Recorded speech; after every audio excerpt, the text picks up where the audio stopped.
premier critère, un parti unique et un dictateur considéré comme un demi-dieu. Alors parti unique, vous voyez à travers cette infographie, en URSS, tout part du parti communiste de l'Union soviétique, le PCUS. Donc ce parti contrôle toutes les institutions bleues, qui sont les institutions légales mais qui sont vidées de tout pouvoir. Et d'ailleurs, le vrai chef de l'URSS, ce n'est pas le président ou les membres du présidium, c'est le secrétaire général du parti, c'est le titre officiel de Staline. Toutes les autres partis politiques sont tous interdits. Ensuite, un dictateur considéré comme un demi-dieu, vous le voyez à travers cette affiche, qui met clairement en valeur Staline au centre de l'affiche, tout bien surélevé par rapport aux autres personnages. Donc Staline a tous les pouvoirs et Hitler c'est pareil. Hitler il a le titre de guide, de Führer, et ce titre est assez flou. C'est-à-dire que c'est pas une fonction avec des attributions très précises, c'est un titre qui lui donne le droit de tout contrôler, tout vérifier, tout décider. Ensuite, nous avons la propagande et la censure, avec une propagande qui se fait par radio. Donc je vous rappelle que la propagande, c'est la diffusion massive d'informations vraies, mais souvent fausses et déformées. Donc là, vous voyez une famille qui donc écoute la radio dans les années 30, et Hitler qui fait un discours radio. Ensuite, c'est aussi le cinéma, qui est l'objet d'une grande attention d'Hitler et des autres nazis. Là, vous avez aussi une affiche d'un film de propagande de l'époque, un pseudo-documentaire antisémite qui s'appelle Le Juif éternel, qui a montré les Juifs comme des comploteurs, comme des traîtres. Vous avez une propagande par la presse, donc là c'est marqué les Juifs sont notre malheur, et on voit un Juif qui mange des hommes en même temps qu'il mâche son cigare. Une propagande par des affiches. Là, cette affiche signifie Vive l'Allemagne, on voit Hitler qui apparaît en sauveur. Donc la propagande, autre critère du totalitarisme, de même que la censure.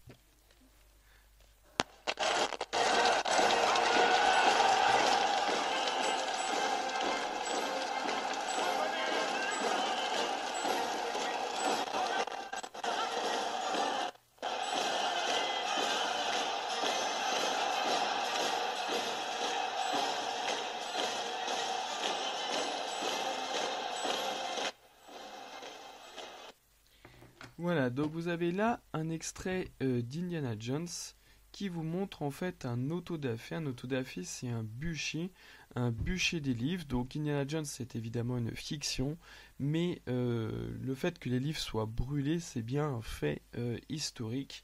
Les nazis verrouillent l'information et interdisent toute publication qui peut les déranger. Et sinon, les autres, je vous dis, ils les brûlent.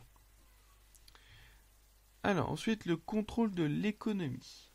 Alors, le contrôle de l'économie, c'est par exemple le cas de l'agriculture dans l'URSS. Les terres en jaune, la beige, représentent des exploitations paysannes partagées entre tous les agriculteurs. Ça, c'est en 1920, après la révolution de 1917. Or, en 1930, qu'est-ce qu'on voit ?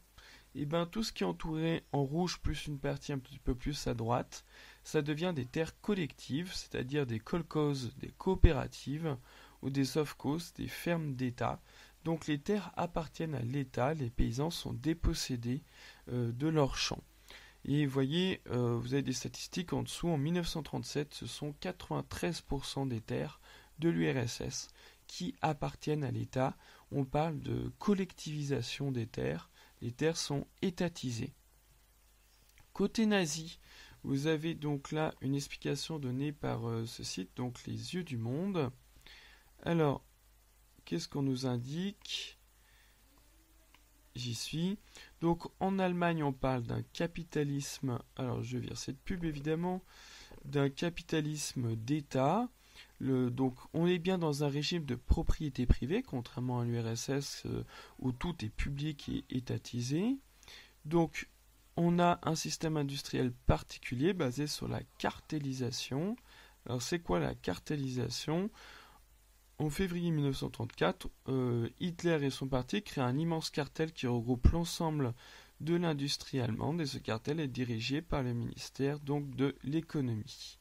Donc le parti contrôle l'économie, pareil donc pour l'agriculture.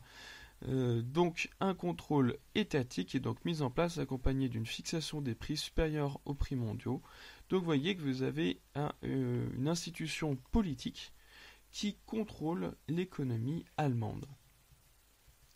Ensuite, nous avons la terreur organisée par la police politique. Alors, c'est le cas notamment des camps de travail, les goulags en URSS, mais on a des camps également en Allemagne. Vous voyez des personnes qui sont mises au travail forcé en Sibérie. Sachez que la Sibérie, c'est quand même à des milliers de kilomètres de Moscou, donc on est en droit de parler de déportation. Vous avez enfin sur ce site web une personne qui cite Nicolas Vert pour les statistiques sur les grandes purges de Staline, c'est-à-dire la terreur en URSS. Il dit donc de août 1937 à novembre 1938, 750 000 citoyens soviétiques donc, ont trouvé la mort, 800 000 furent condamnés à des peines de travaux forcés. Il s'agissait donc de qui? De cadres communistes arrêtés, d'officiers de l'armée rouge, mais aussi de kulaks, c'est-à-dire des paysans qu'on jugeait critiques au système. Et il cite un numéro spécial de l'histoire, donc ces informations me semblent particulièrement fiables. Vous voyez pourquoi on parle de terreur de masse, parce que là, dans le cas de l'URSS, ce sont des centaines de milliers de personnes concernées, et les cibles sont multiples, on tue des personnes dans tous les domaines, toutes les couches de la société.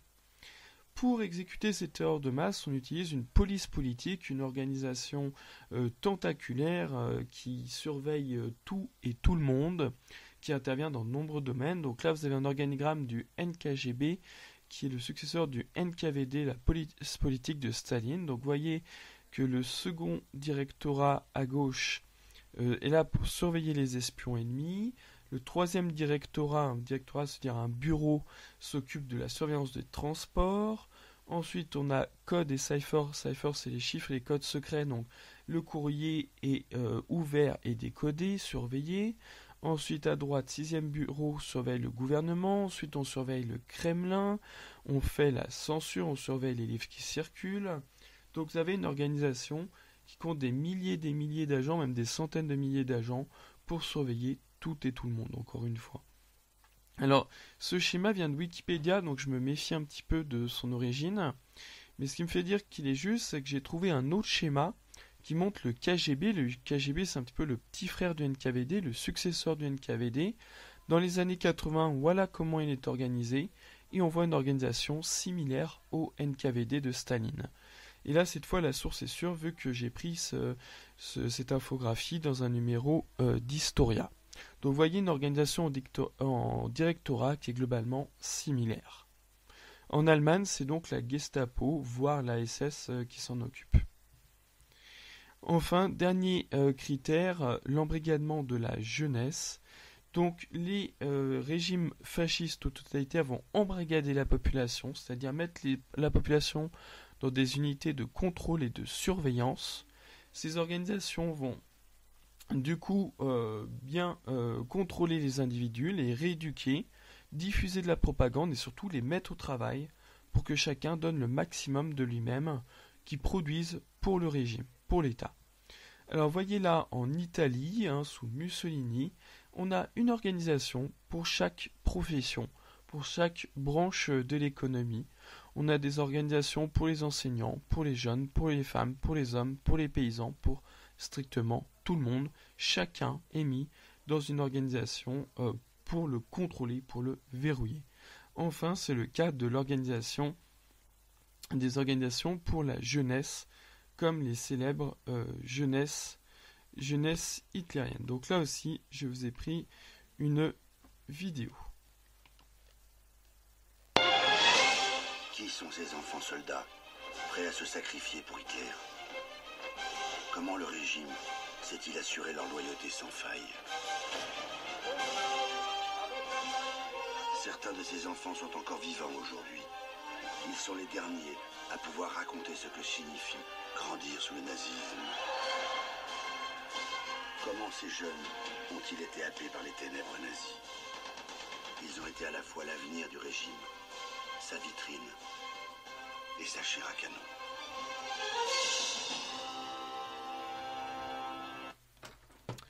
Voilà, donc un extrait d'un documentaire sur qu'est-ce que furent les jeunesses hitlériennes des jeunes entraînés de futurs soldats et bien conditionnés, formatés, on leur a retourné le cerveau. Je vous remercie pour votre attention et à bientôt.